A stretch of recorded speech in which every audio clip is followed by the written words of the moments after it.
Okay, here is some recordings. This one's called Montego Bay Mayor welcomes churches back in Lumen Pride's lawsuit. Alright, so Montego Bay Mayor Homer Davis expressing gratitude to the church and some of its members of the public for his support as he prepares for his legal face-off against gay rights group Montego Bay Pride, which is set to begin in the Supreme Court on Kingston this coming Monday, is what I meant to say. Davis, who is also chairman of St. James Municipal Corporation, drew the ire of Montego Bay Pride when he cited last month to deny the group access to the Montego Bay Cultural Center to a series of gay-related events. Quote unquote, we're going through a challenging time and it's times like this that we will test or resolve as city's leaders, Davis said as he addressed the corporation's monthly meeting on Thursday. I'll ask the church to continue to remember us and the city in their prayers. We're grateful to see the support from the church community, the wider community of Montego Bay and St. James and Jamaica for the position we're taking. Quote, unquote, the matter was called up yesterday and this last Wednesday, so we'll be preparing our case to go back to court on Monday. We will seek to represent in the best way possible not only for the municipality, but for the people of Montego Bay and St. James, said added Davis. In denying permission for Montego Bay Pride to host activities at the Cultural Center last month, Davis stated that it was necessary to preserve the sacredness of the space, which provides interactive and educational entertainment as a heritage location. Maurice Tomlinson, the founder of Montego Bay Pride, filed a lawsuit against the municipal corporation in the Supreme Court on September 24th, right, which is last month, after being apprised of the decision the mayor was taking. Thompson has claimed that the mayor's declaration was unconstitutional and discriminatory. Lawyers from Jamaicans for Justice are represented the gay rights group in the suit. Reverend Peter Burnett, the chairman of St. James Ministers Fraternal, is urging municipal corporations to stand its ground and bow to pressure. Quote unquote, for stand up against those who would promote the gay rights agenda to commend you. If you don't protect what belongs to you when you're dead and gone, somebody else will take what belongs to your children, said Burnett as he conducted the devotions at the corporation's meeting Thursday. All right, in the article. So, yeah, I was familiar with the story that when the Montego Bay Pride wanted to host some gay-related events at the wanted to host some at the Montego Bay Cultural Center, and Homer Dave said, hell no. That's basically, he didn't say exactly, but that's what he's saying.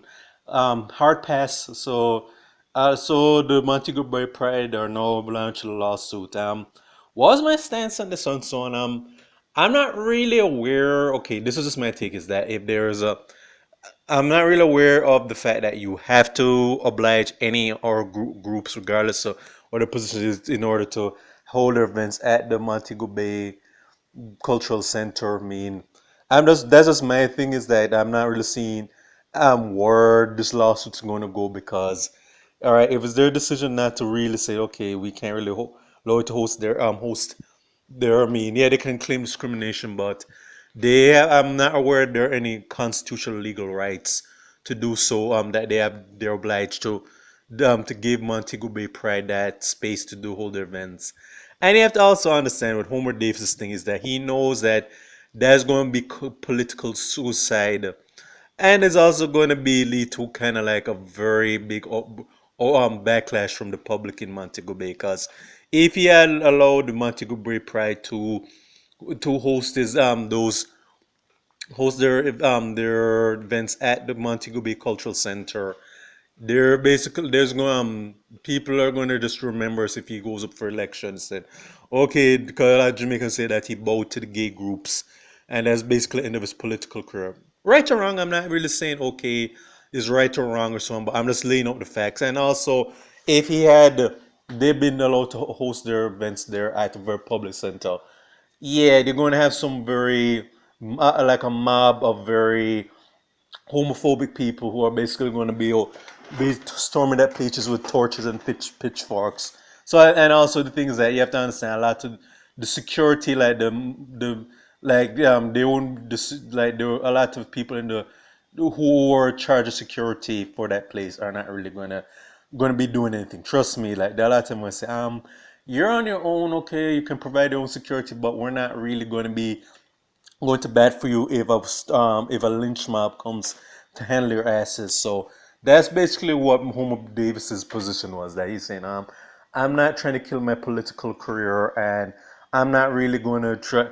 I'm not going to risk the chance that there's going to be a riot in my right in the out in the open if I gave into this group. So my thing is that I'm just understanding like couldn't some of these the Montego Bay Pride you could have just done your thing at some other center or some other space that mayor is not obliged to really has any control over. I mean, that's just my take on this, though. Again, this is what my assessment of the situation is. I mean, I'm just saying is that this going to this lawsuit, this is most likely going to be tossed out, though. Like these, because Homer Davis is more worried about what's going to happen to all his constituent if they said, okay, you bow to the gay groups, we're basically going to you're persona non grata. So that's what he was. That was basically what's going to happen. Is that they're most likely, if they have Jamaicans for Justice, people are just going to throw out the lawsuit right there. Because if the church who has some connections and some other people, all right, people behind the scenes have connections who are against the open homosexuality, they're basically going to throw this lawsuit out. That's what I predict is going to happen. So again, right or wrong, I'm not really here. I'm just laying out the facts on this scenario, how this is going to play out. So, this is going to stay to Jamaican Caribbean. Check my YouTube pages. Miles Goodson Perrin, Miles G Productions. All right.